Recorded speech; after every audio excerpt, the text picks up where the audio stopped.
안녕하세요. 저는 대전에 살고 있는 30대 중반의 여성입니다. 여러분은 사람과 사람 사이의 관계에서 인연과 악연이 있다는 걸 믿으시나요? 아마 대부분은 그렇다고 생각하실 것 같은데요. 얼마 전 저는 제 인생에서 정말 두 번 다시 엮일 일이 없었으면 좋겠다 싶었던 악연을 끊어내게 되었습니다. 아니, 이제는 정말 끊어낸 것이라고 믿고 싶네요. 저의 그 질긴 악연의 주인공은 바로 저의 친한 친구였습니다. 그것도 저와는 무려 20년을 넘게 알고 지냈던 친구였죠. 더없이 소중한 인연이라고 믿었던 학창시절의 친구가 이제는 같은 자리에서 같은 공기조차 맡고 싶지 않을 정도의 악연이 되는 것은 한순간이었습니다. 그 어려울 것 같던 일이 가능해지기도 하는 게 사람의 인생이더라고요. 생각해보면 그 전부터 이런 일이 닥칠 거라는 전조는 많았던 것 같습니다. 이런 일까지 정확하게 예상할 수는 없었더라도 적어도 몇 번의 신호를 받았을 때 진작에 그 친구와의 관계를 끊어냈었더라면 어땠을까 싶기도 하더라고요. 그랬다면 오늘날 이런 최악의 상황까지 치닫지는 않았을 텐데 제가 했던 후회 중 가장 컸던 것이 바로 이 부분이었습니다. 후회가 되지 않을 거라고 안일하게 넘겼었던 과거의 저 자신이요. 만약 혹시라도 이 사연을 듣고 계시는 분들 중에 저와 비슷한 전조를 느끼고 있는 분들이 계시다면 꼭 그걸 한번 자세히 들여다보시라고 말씀드리고 싶네요. 그럼 저의 이야기를 시작해 볼게요. 제 사연을 보내면서 가장 컸던 고민은 도대체 어디서부터 이 긴 이야기를 시작해야 할지에 관한 것이었습니다. 그런데 아마 이 지점부터 시작을 해야 할 것 같네요. 그 친구를 처음 만나던 시점부터요. 학창시절 같이 어울려 다니는 친구 무리들이 한 번씩 크게 바뀌는 경우가 몇 번 있죠. 그 대표적인 경우가 작게는 학년이 바뀔 때, 그리고 크게는 학교가 바뀔 때라고 할 수 있을 텐데요. 저는 중학교에 진학하면서 마음에 맞는 평생 친구들을 만날 수가 있었습니다. 그것도 중학교 1학년 시절의 친구들이었죠. 사실 저는 초등학교 6학년 때 전학을 가야만 했습니다. 당시는 초등학교 졸업을 거의 앞둔 상황이었기 때문에 어지간하면 원래의 학교를 다니고 싶었어요. 하지만 갑작스런 아버지의 회사 발령으로 인해 아예 다른 지역으로 이동을 하게 되는 바람에 어쩔 수가 없었죠. 새로운 학교에 전학을 가기는 했지만 저는 옮겨갔던 초등학교에서는 짝꿍이었던 친구를 제외하고는 거의 새로운 친구를 만들지 못했습니다. 새로운 동네에 적응을 하고 새로운 학교에 적응을 하기도 바빴거든요. 친구들은 얼마 지나지 않아 중학교에 진학하게 된다는 설렘에 들떠서 새로 전학을 온 저 같은 친구에게는 그다지 관심을 가지지 않았었고요. 하지만 얼마 후 졸업을 하고 제가 중학교에 진학을 하게 되면서부터는 상황이 달라지게 되었습니다. 중학교는 같은 초등학교에서 올라온 친구들도 많았지만 그렇지 않은 친구들이 더 많이 모이는 환경이었거든요. 덕분에 한때는 이방인이었던 저도 친구들 사이에서 자연스럽게 섞일 수가 있었어요. 그리고 새롭게 사귀게 된 친구들은 저를 포함해 모두 4명이었습니다. 그 5명이 중학교 1학년 때부터 시작해서 평생의 인연을 이어가게 될 줄은 그때는 미처 몰랐었죠. 야, 오늘 우리 집에 가기 전에 떡볶이 먹고 가자. 나 어제 집에 할머니 오셔가지고 용돈 받았어. 내가 쏠게. 뭐야, 나는 안 끼워줘? 재경이 너는 수학학원 가야 되잖아. 안 갈 거야? 안 가. 나도 떡볶이 먹을래. 야, 너 학원 빼먹었다가 또 혼나려고? 저번에도 너희 엄마가 우리한테 번갈아 가면서 전화하셨던 거 기억 안 나냐? 아, 몰라. 나도 무조건 먹을 거야. 학교에서는 저희 넷이서 어딜 가든지 친하게 뭉쳐 다녔어요. 하지만 하교 후에는 피치 못하게 한 명을 빼놓고 다녀야 할 사정이 많았습니다. 당시에 저희 셋은 학원을 다니지 않았지만 재경이는 학원을 가야만 했었거든요. 그것도 수학학원에 영어학원, 심지어 논술학원까지. 아주 요일마다 가야 할 곳이 넘쳐났었죠. 재경이 어머니가 학구열이 장난이 아니셨거든요. 문제는 재경이가 질투심이 심한 편이었다는 사실이었습니다. 본인 사정 때문에 어쩔 수 없이 빠지게 되는 경우라도 저렇게 똥꼬집을 부리고는 했거든요. 아우 정다경, 저러다가 또 혼나려고. 외동딸이어서 그래. 외동딸이어서. 다음에는 우리 재경이 학원 안 가는 날 맞춰서 다 같이 먹으러 가자. 저 저러다 또 삐지겠다. 제가 학원 안 가는 날이 어디 있냐? 차라리 학교 안 가는 날 찾는 게 더 빠르겠다. 간신히 재경이를 말려서 돌려보낸 뒤에는 저희끼리 고개를 절레절레 저으면서 저런 농담을 하고는 했습니다. 아무튼 재경이는 어릴 때부터 저런 성격이었습니다. 유난스럽다 싶을 정도로 질투가 심했죠. 하지만 그때는 그런 모습도 그저 귀엽게 보고 넘길 정도의 수준이었습니다. 저희 모두가 질풍노도의 사춘기를 겪고 있었고 어른이 된 지금보다 감정적으로 솔직하면서도 미성숙한 상태였으니까요.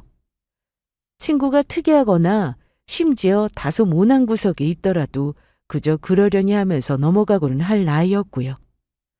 오늘은 서로 별것도 아닌 일로 죽이네 살리네 박터지게 싸웠다고 해도 내일은 같이 손을 잡고 매점에 아이스크림을 먹으러 뛰어갈 수 있는 사이였어요. 저희는 그렇게 서로의 우정을 잘 지키면서 고등학교에 진학했습니다.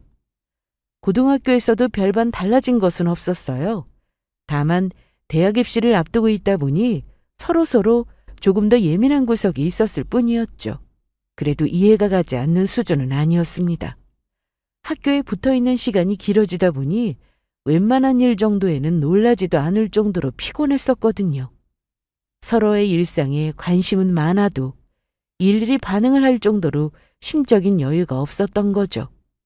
저희는 그렇게 서로 적당한 관심과 적당한 애정으로 여전히 단짝처럼 붙어 다니는 좋은 친구 사이였습니다. 하지만 그런 관계가 조금씩 뒤틀리기 시작했던 건 고등학교를 졸업하고 대학에 들어간 이후부터였습니다. 너 가방 새로 샀어? 어때? 너무 예쁘지 않아? 이거 가죽도 튼튼하고 가볍기도 엄청 가벼워. 그러네, 예쁘다. 잘 샀네. 어느 날 모임에서 새로 산 가방을 메고 와서 보란 듯이 쓸면서 자랑을 하는 재경이에게 저는 웃으며 고개를 끄덕였습니다. 그리고 잠시 후 도착한 다른 친구가 재경이의 옷을 연신 훑어보더니 의아한 어투로 물었어요. 야, 뭐야, 너 옷도 샀어? 나는 뒤에서 보고 지훈인 줄 알았네. 이 옷이랑 똑같은 옷 지훈이도 있지 않았나? 아니야, 다른 옷이야. 아니, 이 브랜드 원피스 저번에 우리 모임 때 지훈이가 입고 온 거잖아. 브랜드만 갖고 다른 옷이라고. 그거랑은 여기 카라 쪽이랑 단추 디테일이 완전히 다르잖아. 그런가? 나는 그게 그거처럼 보이는데? 똑같은 옷 아니냐는 말에 재경이는 정색을 하면서 고개를 저었습니다. 건너편에 앉아있던 또 다른 친구는 투닥거리고 있는 그 두 사람의 모습을 말없이 유심히 살피고 있더라고요. 그러더니 이내 제 쪽을 향해서 고개를 돌렸고 저희는 시선이 마주치자 어색한 웃음만 지었습니다. 거기에는 이유가 있었어요. 재경이 또 네가 산 거 따라서 샀네. 오늘 새로 샀다고 자랑하던 가방도 지훈이 너가 가지고 있던 거 아니었어? 똑같은 건 아니고 그냥 비슷한 거. 왜 자꾸 똑같은 걸 골라서 사는 거야? 내가 재경이한테 알아듣게 슬쩍 이야기 좀 할까? 아니야, 됐어. 뭐라고 해. 그리고 똑같은 거 살 수도 있지 뭐. 이건 똑같은 거 살 수도 있는 수준이 아니라 거의 도플갱어 수준인데? 나 아까 뒷모습 보고 진짜 지훈인 줄 알았잖아. 어느 순간인가부터였어요. 재경이가 자꾸 제가 사는 물건들을 따라서 산다 싶더라고요. 처음에는 그냥 제가 너무 예민하게 생각하는 건가 싶었는데 시간이 지날수록 그게 아니라는 걸 알게 되었습니다. 다른 두 친구들도 저와 똑같은 생각을 하고 있었거든요. 재경이는 제가 모임에 새로 산 가방을 들고 나오면 그걸 한참 쳐다보고 있다가 다음 모임에 바로 사들고 오고는 했습니다. 그렇다고 완전히 똑같은 건 아니고 색상이나 모양이 거의 비슷한 걸로요. 옷도 마찬가지였습니다. 사실 저와 재경이는 옷 입는 스타일이 완전히 정반대라고 할 정도로 극과 극이었는데요. 저는 페미닌한 스타일의 옷을 좋아했거든요. 원래 지훈이는 청바지나 면바지 같은 캐주얼한 스타일의 옷을 좋아하는 편이었고요. 그런데 갑자기 제가 입고 온 것과 같은 브랜드에서 옷을 사 입기 시작하더라고요. 본인 스타일을 바꾸면서까지요. 심지어 거기에 조금이라도 더 비싼 옷들을 사 입고 왔어요. 제가 20만 원짜리 코트를 사 입으면 본인은 거기서 30만 원짜리 코트를 사 입는다든가 하는 식으로요. 가격까지 정확하게 알고 있는 건 재경이가 본인 입으로 알려줬기 때문이었죠. 물론 취향은 바뀌기 마련이니까 옷 스타일 같은 것도 친구나 주변 영향을 받아서 바뀔 수도 있는 거라고 생각했습니다. 그런데 재경이는 거기서 그치지 않았어요. 재경이 너 다음 달에 해외여행 간다 그랬지? 이탈리아 지금 가면 날씨도 좋아서 너무 좋겠다. 아, 나 이탈리아 말고 스페인으로 가려고. 스페인? 너 저번에 바르셀로나 갔을 때 너무 좋았다면서. 그래서 나도 티켓 바꿨지. 재경이는 아무렇지도 않은 얼굴로 저에게 웃으면서 그렇게 대답했어요. 하지만 그 말을 들은 저는 아무렇지도 않게 웃을 수가 없었습니다. 이번이 벌써 3번째였거든요. 재경이가 저를 따라서 여행지를 바꿨던 일이요. 야, 너는 뭐 지훈이가 가는 데마다 따라다니냐? 뭘 또 따라간대. 그냥 하도 좋다고 하길래 나도 꾸는 거지. 그리고 좀 따라가면 안 돼? 아니, 비행기표라도 끊기 전이면 몰라. 굳이 티켓 변경까지 하면서 행선지를 바꿨다니까 하는 소리지. 너 그거 수수료 들지 않았어? 그거 뭐 얼마나 한다고. 그리고 바르셀로나는 뭐 지훈이만 갔어? 전에 예능 프로에 소개되고 나서 거기가 얼마나 인기가 많아졌는데. 거기다 원래도 거기는 인기 많았어. 솔직히 말해서 재경이 말이 꼭 틀린 것은 아니었습니다. 한 예능 프로그램에서 유명한 연예인들 여러 명이 함께 우정여행식으로 바르셀로나를 다녀온 이후로 거기가 요즘 열풍이기는 했거든요. 하지만 제가 다녀온 곳마다 재경이가 보란 듯이 다음 여행지로 잡는 게 벌써 여러 차례였으니 다른 친구들이 저런 이야기를 하는 것도 이상한 일은 아니었어요. 옷이나 다른 문제들이 겹치니 더 그렇게 느껴지기도 했고요. 하지만 하이라이트는 따로 있었습니다. 얘들아, 나 남자친구 생겼다. 뭐야. 정재경 잘 나가네. 저번에 소개팅 했다던 그 사람이야? 사진 보여줘봐. 아니야, 걔는 아니고 얘는 그냥 다른 데 놀러 갔다가 만난 친구야. 이 사람이라고? 응. 어때? 잘생겼지? 잘생기긴 했는데 너무... 다른 친구들은 재경이가 보여준 커플 사진을 한참이나 들여다보다가 말을 얼버무렸습니다. 뭔데 저러나 싶어서 제가 그 사진을 확인한 순간 바로 이유를 알겠더라고요. 사진 속의 새 남자친구가 제가 아는 사람과 너무나도 닮아 있었거든요. 그건 바로 제 남자친구였어요.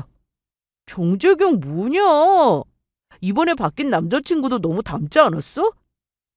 나도 보자마자 그 생각했어. 무슨 쌍둥이야 뭐야. 진짜 소름 돋을 뻔했네. 지훈이 너 괜찮아? 안 괜찮을 건 또 뭐야. 내가 봐도 좀 심하게 닮기는 했는데. 됐어. 닮은 사람이야 뭐 많으니까.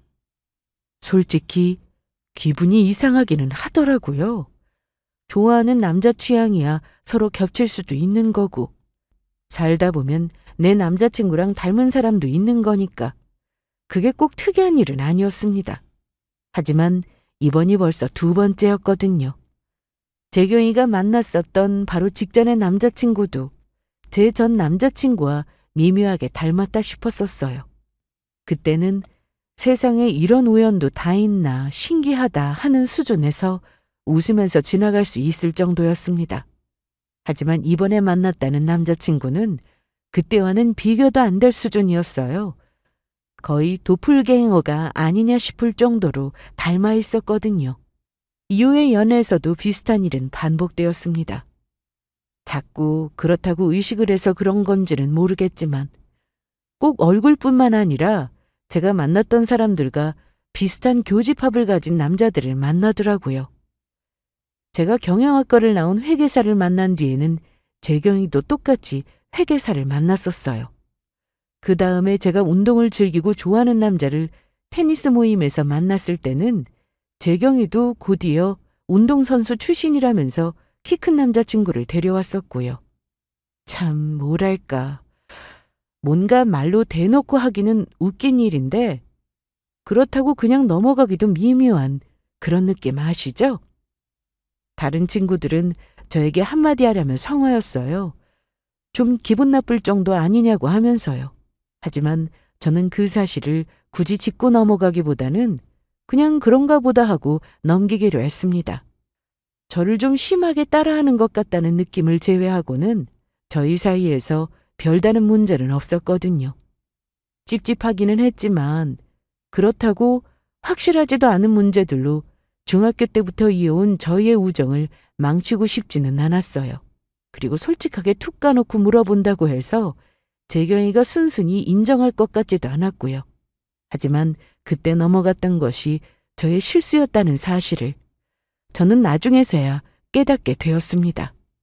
그로부터 몇 년 후 저는 나이 30이 되어서 만났던 인연과 2년을 사귄 끝에 결혼을 하게 되었어요. 제 남편의 직업은 의사였습니다. 막 사귀던 당시에 남편은 군의관이었고 이듬해부터는 전역을 해서 남편 선배의 병원에 페이닥터로 들어가서 일을 하기 시작했어요. 저희는 친한 대학교 선배의 소개로 만났었는데 사실 처음에는 이 사람과 사귈 생각이 전혀 없었습니다. 우선 직업이 부담스럽기도 했고 집에서 얌전히 내조만 해줄 사람을 찾을 것 같다는 선입견이 있기도 했었거든요. 비록 저는 평범한 회사원이기는 했지만 제가 하는 일에 만족하고 있었고 제 커리어를 포기할 생각도 전혀 없었습니다. 그래서 저와는 여러모로 상황이나 환경이 맞지 않을 거라고 생각했었죠. 저는 그냥 지훈 씨 그 자체가 좋아서 만나고 싶은 거지 저를 위해서 다른 뭔가를 희생해 주기를 바라는 건 아니에요. 지훈 씨가 무슨 일을 하든지 혹은 하지 않든지 전혀 상관없고요. 애프터 신청을 애둘러서 거절하고 돌아왔던 그날 밤 이유를 물어보는 선배에게 솔직한 대답을 해주었습니다.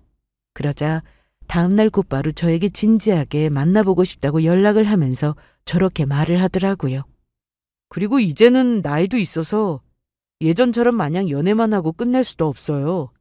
누군가를 결혼까지 생각하면서 만나야 하는데 지훈 씨랑은 아직 깊은 이야기까지 많이 나눠본 건 아니지만 어쩐지 그게 가능할 것 같은 느낌이 들어요. 남편은 저랑 결혼까지 생각하면서 만나고 싶다는 말을 제 앞에서 몇 번이나 반복했습니다.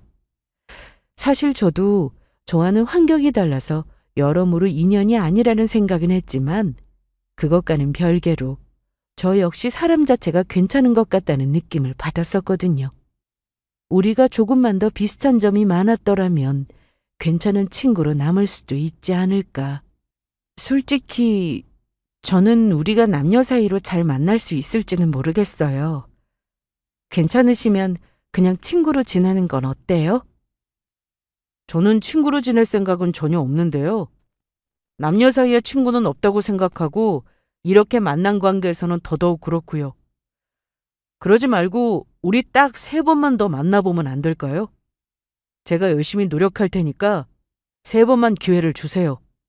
보통은 딱 1번만 기회를 달라고 하지 않나요? 그게 1번으로는 좀 힘들 것 같아서요. 남편은 능청스럽게 제 말을 받아치며 대답했습니다. 저는 한참 울었었고 아마 그때 그 사람에게 닫혀있던 마음의 문이 조금쯤 열렸던 것 같아요. 저는 약속대로 3-4번의 기회를 주었습니다. 솔직히 남녀 사이에 친구는 없다고 생각한다는 그 말도 마음에 들었어요. 저도 비슷한 생각을 하고 있었거든요. 이 문제는 누가 옳다 그르다의 문제가 아니었어요. 하지만 저는 평소에 적어도 이 문제만큼은 서로 같은 가치관을 가지고 있는 사람끼리 만나야 한다고 생각해 왔습니다. 그건 여자인 친구나 지인이 엄청나게 많았었던 전 남자친구와 이성과의 모임 문제로 자주 다투게 되면서 얻었던 교훈이었죠. 그래서 이 사람은 정말 다른 건 몰라도 여사친 문제로 제 속을 썩힐 일은 없겠구나 싶었던 거죠. 그렇게 저희는 3번의 만남 이후에 사귀기 시작했고 얼마 지나지 않아서 그 사람 말대로 결혼을 전제로 진지하게 만나는 관계가 되었습니다. 이런저런 현실적인 문제들로 결혼 준비 기간이 길어지면서 정작 결혼식은 2년 후에 올리게 되었지만 서로를 알아가기에 적당한 기간이라고 생각이 되더라고요. 평생의 배우자가 될 사람인데 사실 그것보다 짧았더라면 마음이 불안했을 것 같았거든요. 남편은 저의 남자친구였던 그 2년의 시간 동안 저에게 최선을 다했습니다. 병원에서 바쁘게 일을 하면서도 제가 부르면 아무리 피곤하고 힘들어도 언제나 달려와주는 사람이었어요. 토요일까지 근무를 했기 때문에 겨우 일요일 하루를 쉬었는데 그 하루도 온전히 저를 위해 보내고는 했었죠. 한 번도 피곤하다는 핑계로 데이트를 미루거나 했던 적도 없었어요. 저를 실망시키거나 좋지 않은 모습을 보인 적도 없었고요. 언제나 매사에 성실하고 열정이 넘치고 저에게도 좋은 남자친구였습니다. 그래서 저는 지금까지의 그 모습이 앞으로 제가 평생 보게 될 남편의 모습이라고 생각했어요. 하지만 현실은 그것과는 전혀 달랐죠. 여보, 왜 이렇게 연락이 안 돼? 내가 전화를 몇 번이나 했는데. 미안해. 갑자기 응급 환자가 들어와서 내가 핸드폰 확인할 틈이 없었어. 그랬구나. 그래서 지금은 끝났어? 통화 괜찮아? 대충 마무리돼서 끝나기는 했는데 나 오늘은 조금 늦게 들어가야 할 것 같아. 환자 경과도 조금 봐야 할 것 같고. 그러지 말고 당신 먼저 밥 먹어. 나는 병원에서 먹고 들어갈게. 많이 늦어? 나 기다렸다가 같이 먹어도 되는데. 그래도 오늘 크리스마스 이브잖아. 좀 많이 늦을 것 같아서. 미안해. 결혼하고 딱 2년 만에 남편은 달라지기 시작했습니다. 처음 징조를 느꼈던 것은 그의 크리스마스 이브였어요. 누가 봐도 사랑하는 사람들이 함께 보내야 할 연인의 날이잖아요. 결혼을 했다면 가족끼리 보내는 게 당연한 날이었고요. 거기다 남편은 기독교였기 때문에 무교인 저보다도 이날의 의미를 훨씬 더 중요하게 생각하는 사람이었습니다. 그래서 연애를 하던 시절이나 결혼 1년 차에 맞이했던 크리스마스 이브는 항상 저와 함께 소중한 시간을 보내고는 했었고요. 그런데 그날 내내 아침에 출근했던 남편에게서 연락이 되지 않더니 급기야 퇴근 시간을 한참 넘기고도 집에 늦게 돌아올 것 같다면서 저렇게 말을 하더라고요. 깜짝 파티를 해주고 싶어서 집에 이미 케이크까지 사다 두고 집도 예쁘게 꾸며놓고 저녁까지도 한상 거하게 차려서 만반의 준비를 하고 있던 저는 실망감을 감출 수가 없었습니다. 그래도 병원 일이라고 하니까 서운하다는 티를 낼 수는 없겠더라고요. 먼저 먹고 있으라는 말에도 혼자 먹고 싶지 않아서 기다렸지만 남편은 저녁 10시를 훌쩍 넘기고서야 집에 도착했습니다. 음식은 이미 다 식어버린 이유였죠. 그냥 혼자 먹으라니까 왜 기다리고 있었어? 나는 이렇게까지 늦게 올 줄은 몰랐지. 아까 전화로 늦는다고 이야기했었잖아. 참나. 테이블 앞에 시무룩하게 앉아있는 저와 한상 가득 차려진 음식을 돌아보던 남편은 오히려 기다리고 있던 저를 미련하다면서 혀를 차더라고요. 그리고는 피곤하다는 듯 방으로 들어가 버렸습니다. 평소 같았으면 아무리 늦었더라도 자기를 기다리고 있을 저부터 안아주면서 기다려줘서 고맙다거나 혹은 늦어서 미안하다는 말을 반복했을 사람이었어요. 그때 저는 직감적으로 깨달았죠.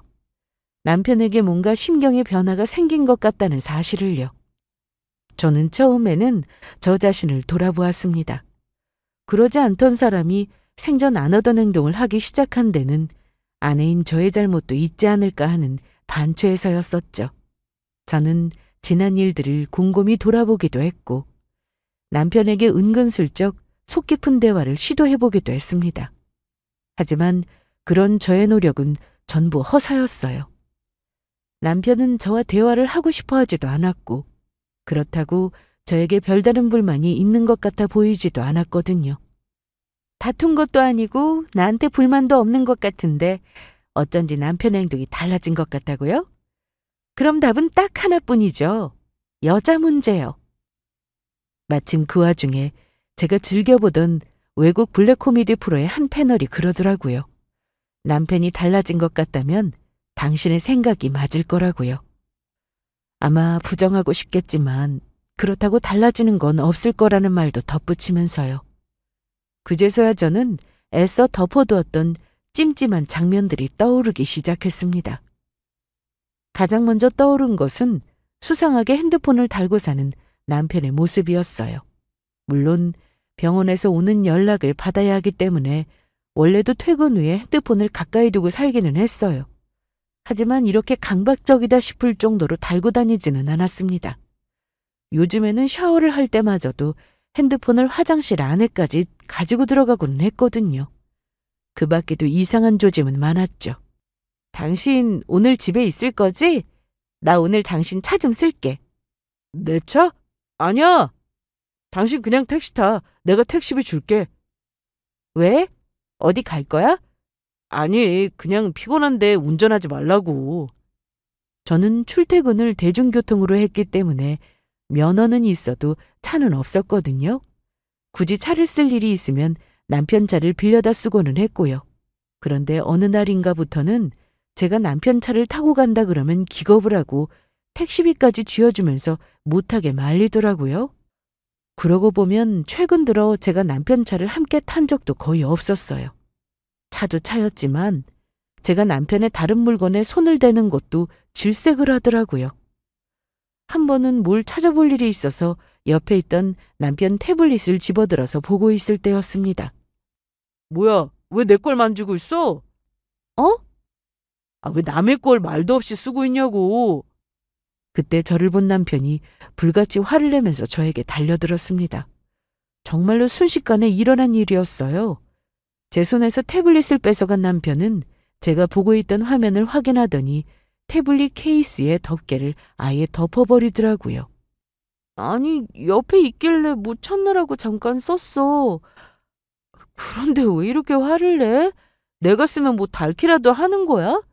그게 아니라 안 그러던 사람이 내 걸 보고 있으니까 감시하는 것 같아서 그러지. 그냥 기분 별로야. 당신도 태블릿 있잖아. 당신 거 쓰라고. 뒤늦게 이어진 저의 지적에 그제서야 남편은 화를 냈던 자신이 머쓱해진 모양이었습니다. 조금 당황한 얼굴로 어색하게 제 어깨 너머를 힐끔거리더니 이내 방으로 들어가 침대 위에 올려져 있던 제 태블릿을 건네주고 가더라고요. 시키지도 않았는데 말이에요. 이 모든 조짐들은 절대로 긍정적인 신호가 아니었습니다. 그때부터 저는 의심을 하기 시작했어요. 그런데 한번 의심을 하기 시작하니 모든 게 다 새롭게 느껴지더라고요. 평소 같았으면 의식도 하지 못하고 지나쳤을 모든 일상들이 하나같이 이상하게 느껴졌어요. 확실한 증거나 근거는 그 어디에도 없었습니다. 하지만 그냥 의심스러웠어요. 모든 게 다 말이에요. 아마 이런 걸 두고 사람들이 흔히들 아내 촉이 무섭다고 말했던 거겠죠? 얼마 지나지 않아 결국 저는 남편이 바람을 피우고 있었다는 사실을 알게 되었습니다. 그것도 놀라운 사실이기는 했지만 그보다 저를 더 놀라게 했던 건 따로 있었습니다. 그건 남편의 상간녀의 정체였어요. 어떻게 두 사람이 이럴 수가 있어? 남편의 상간녀는 정재경이었습니다. 제 친구 정재경이요. 꼬리가 길면 잡힌다고 제가 친정에 간 사이에 둘이서 집 근처 마트에서 같이 장을 보고 있었더라고요. 그 모습을 저는 면전에서 목격하고 말았고요. 친정에 갔다가 갑자기 컨디션이 좋지 않아서 일찍 돌아왔는데 오는 길에 간단하게 반찬거리라도 조금 사갈까 해서 들렀던 마트였어요. 저 멀리 시식 코너에서 카트를 끌고 있는 남편의 모습이 보였어요. 그리고 그 옆에 팔짱을 끼고선 정재경이 그 인간에게 만두를 먹여주고 있더라고요. 사실 남편에게 여자가 있을 거라는 막연한 상상도 했었고 어디에선가 그 여자와 셋이서 마주치는 상상도 해본 적이 있었습니다. 하지만 그게 절대로 이런 그림은 아니었어요.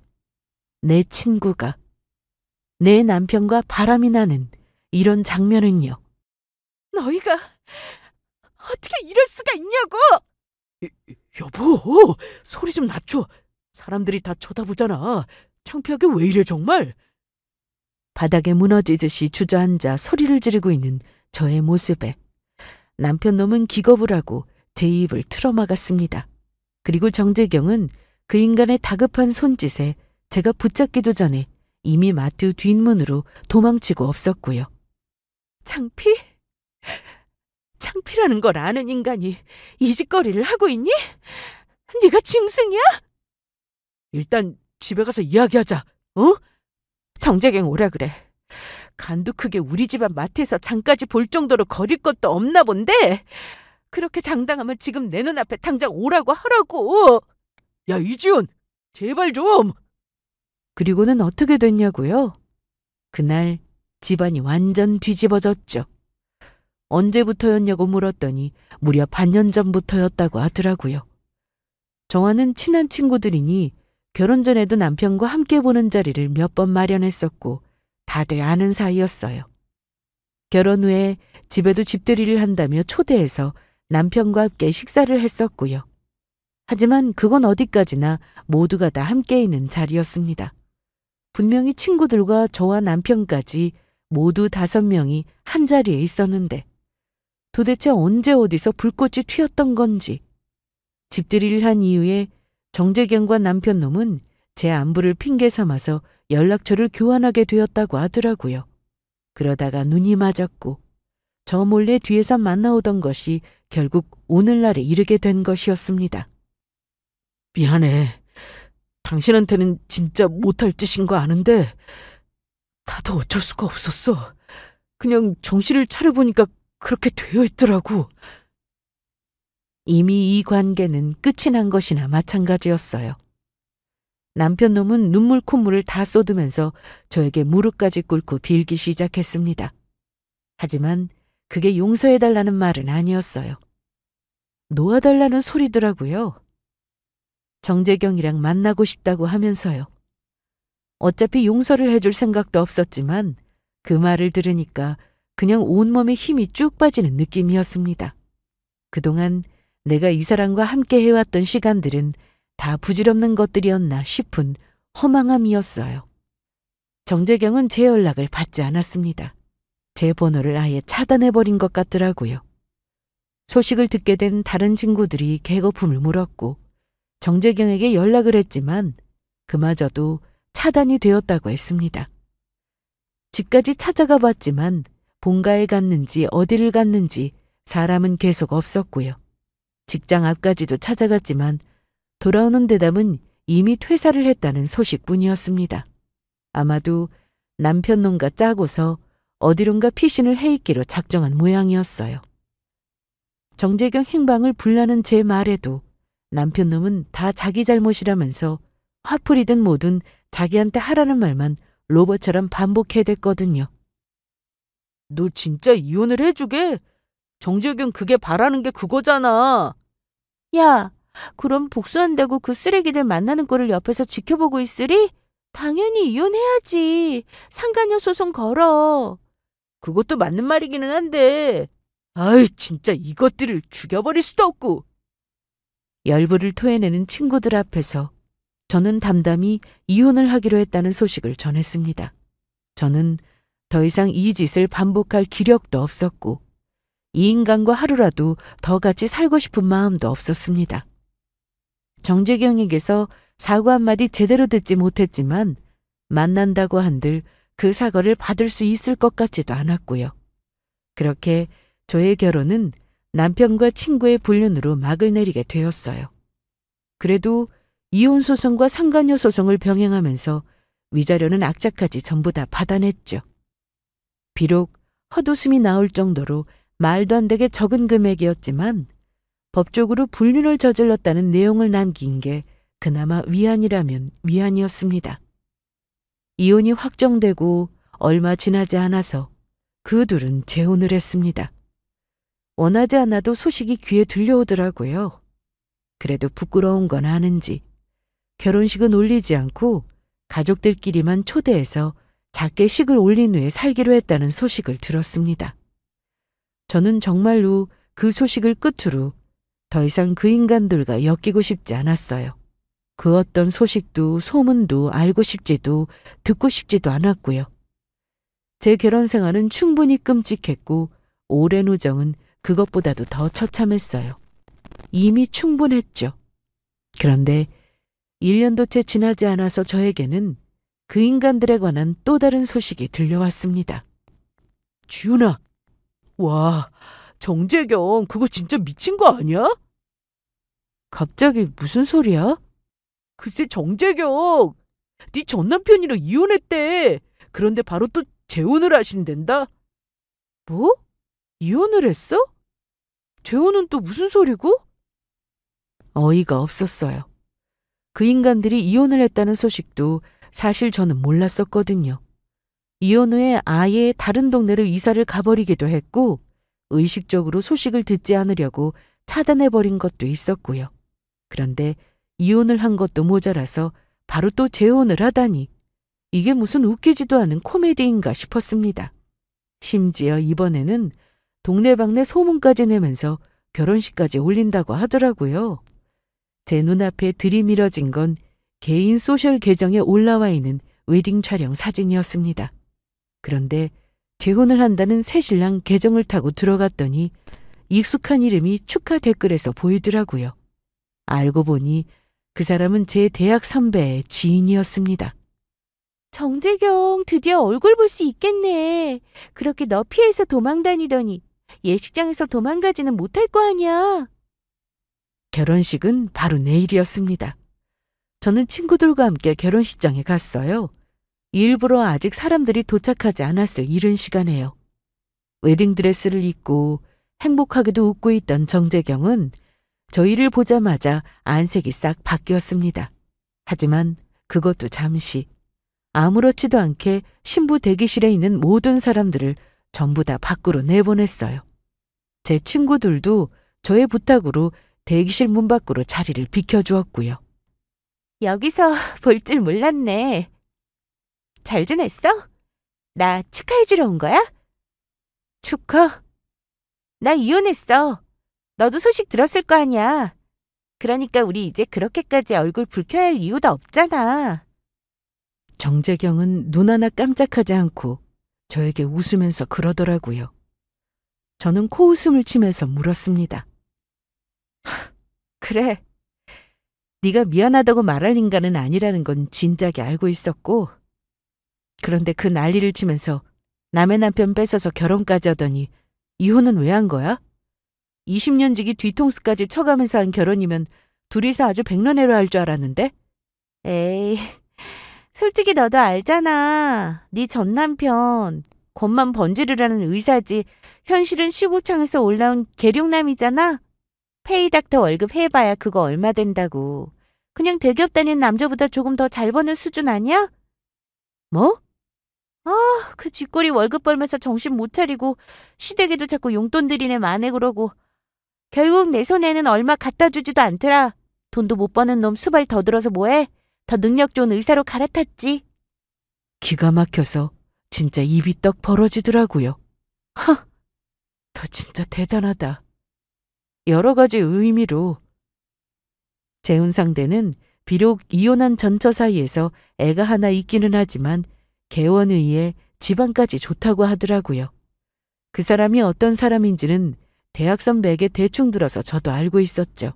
아마 이런 건 꿈에도 모르고 있을 사람이라고 하더라고요. 저는 그대로 신부 대기실을 박차고 나왔습니다. 갑자기 나가버리는 저를 뒤에서 부르는 소리가 들렸지만 뒤도 돌아보지 않고요. 저는 곧장 대기실 밖에서 하객들을 기다리고 있는 새신랑에게 다가갔습니다. 그리고 할 말이 있으니 잠깐 따로 보자고 비상구 쪽으로 불러냈어요. 재경이 친구분이시라고요? 친구였었죠, 예전에는. 이것부터 들어보세요. 저는 의아한 눈으로 제 앞에 서 있는 새신랑에게 가타부타 말도 없이 주머니에서 꺼낸 핸드폰 녹음을 들려주었습니다. 그건 아까 신부 대기실에 들어가기 직전에 켜두었던 녹음이었어요. 이게 대체 무슨... 이거 재경이 목소리입니까? 네, 다 들으셨죠? 혜민 선배 지인분이라고 해서 알려드리는 거예요. 판단은 알아서 하시고요. 정말 이게 다 사실입니까? 저를 붙들고 몇 번이나 사실이냐고 묻더라고요. 저는 묵묵히 고개만 끄덕였습니다. 믿기지가 않는다는 얼굴로 그 남자는 녹음을 몇 번이고 다시 재생했습니다. 그리고 잠시 휘청이는 몸을 가누기 위해서 벽을 짚더라고요. 하지만 그것도 잠시. 남자는 곧바로 비상구 문을 열어젖히며 밖으로 달려나갔습니다. 정재경! 뭐야? 무슨 일이야? 결혼식장은 그야말로 아수라장이 되었습니다. 오빠, 왜 그래? 너 진짜 제대로 미쳤구나. 내가 너 같은 거랑 결혼까지 할 생각을 했다는 게 진짜 끔찍하다. 그게 무슨 소리야? 대체 왜 그러는데? 소리를 질러대는 남자에게 말까지 더듬으면서 당황하던 재경이는 몰려든 하객들 뒤로 서 있는 저를 보자마자 비명에 가까운 소리를 질렀습니다. 이지훈, 너 대체 무슨 짓을 한 거야? 무슨 소리를 한 거냐고? 네 친구한테 뭐라고 할 거 없이 네가 한 짓을 돌아봐. 그게 얼마나 추잡스러운 짓인지. 오빠, 제가 뭐라고 말했든지 그거 다 사실 아니야. 쟤 나한테 복수하려고 지금 이러는 거라고. 전부 다 거짓말이라고. 오빠 진짜 속으면 안 돼. 이런데도 끝까지 거짓말이야? 진짜 실망스럽다. 재경이는 정남이가 다 떨어졌다는 얼굴로 식장을 빠져나가는 남자를 보며 미친 듯이 매달리기 시작했어요. 하지만 소용이 없었죠. 몰려든 하객들은 무슨 일이냐며 웅성거리기 시작했고 대충 들었던 이야기로 소문을 일파만파 퍼져나가기 시작했습니다. 남자는 곧장 자신의 부모님과 정재경의 부모님에게 파혼을 통보했습니다. 얼마 지나지 않아 사회자가 나와서 하객들에게 정식으로 파혼을 알렸고요. 그걸로 끝이었습니다. 말도 안 돼. 어떻게 이럴 수가. 어떻게 이럴 수가 있어. 꼴 좋다. 자업자득이지. 이지훈 절대 가만 안 둬. 남의 결혼식 망쳐놓고 너는 잘 살 수 있을 줄 알아? 너 내가 고소할 거야. 절대로 가만 안 둔다고. 정재경은 제 쪽으로 달려와 제 머리채를 잡으려고 난리를 쳤습니다. 하지만 그것도 모여든 사람들에게 곧 저지를 당했고요. 결국 드레스를 자기 손으로 찢고 바닥에 주저앉아서 통곡을 하더라고요. 저한테 복수를 하겠다며 고소를 하겠다고 난리를 쳐댔죠. 난리도 그런 난리가 없었습니다. 마음대로 해. 고소를 하든 뭘 하든 상관없으니까. 내가 못할 것 같아. 두고 봐. 어디 두고 보라고. 그래, 기다릴게. 그런데 남의 눈에서 피눈물 나게 했으면 너도 업보라는 걸 좀 받아봐야지. 솔직히 저는 고소도 각오를 했어요. 남의 결혼식을 망쳤으니 정재경 성격에 가만히 있을 리가 없다고 생각했거든요. 그럼에도 불구하고 도저히 결혼식장에 오지 않을 수가 없었죠. 제 인생을 망친 것도 모자라서 두 번째 결혼을 해보겠다며 또 다른 사람의 인생까지 망치는 걸 보고 있을 수가 없었거든요. 이번에는 정말로 저 인간이 천벌을 받는 꼴을 봐야만 제가 살 수 있을 것 같았고요. 하지만 끝내 제가 고소당하는 일은 없었습니다. 며칠을 기다려도 잠잠하길래 무슨 일인가 싶어서 알아봤거든요. 그랬더니 이유가 따로 있었더라고요. 저는 대학 선배에게서 걸려온 전화로 그 이유를 알 수 있었습니다. 그쪽 집안에서 막았지 뭐. 너 고소한답시고 일 더 크게 만들어서 소문나게 하면 정말로 가만 안 두겠다고. 알고 보니 재혼 상대와 그쪽 집안 변호사까지 나서서 협박으로 입막음을 한 모양이더라고요. 체면이 무엇보다 중요했던 집안이었고 이미 결혼식장에서 대대적인 망신까지 당한 마당에 이를 더 키우는 건 있을 수가 없는 일이라고요. 생각지도 못했던 일이었어요. 어쨌든 결과적으로 저에게는 잘된 일이었죠. 그 이후로 한참의 시간이 또 흘렀습니다. 이제는 정말로 다 잊은 듯이 살 수 있을 것 같았어요. 실제로도 그날의 그 사건 이후 저는 더 이상 정재경을 떠올리는 일은 없었고요. 악몽을 꾸지도 않았고 마음도 편한 나날들의 연속이었습니다. 저는 이제 새로운 연애를 시작했어요. 벌써 몇 달쯤 지난 일이에요. 지난 제 상처까지도 전부 다 이해를 해주는 좋은 사람이고요. 아직 이 관계가 어떻게 흘러가게 될지는 알 수가 없었지만 적어도 누군가와 함께하는 관계의 소중함을 너무나 잘 알고 있는 사람이었죠. 그리고 한 달쯤 전에는 친구를 통해 건너 정재경의 소식을 들을 수가 있었습니다. 의사라고 했던 또 다른 남자를 만났다고 하더라고요. 하지만 그건 의사를 사칭한 전문 사기꾼이었고요. 결혼을 전제로 만남을 갖는다 어쩐다 하더니 정재경은 거금의 돈까지 빌려주고 난 이후에야 그 사실을 알게 되었다고 하더라고요. 그 사기꾼에게는 심지어 전과까지 있었다고 하던데 친구는 전화를 끊기 전에 저에게 한마디를 더 덧붙였습니다. 이제는 정말로 인생이 망한 것 같다고요. 그 전화를 끊고 저는 문득 하늘을 바라보았습니다. 날씨가 유난히 맑고 청명한 하루였어요. 당분간은 이 좋은 날씨가 계속될 것만 같아 보였어요. 그리고 이상에는 업보라는 게 정말 있기는 한 모양이라는 생각이 들더라고요. 여기까지 들어주셔서 감사합니다.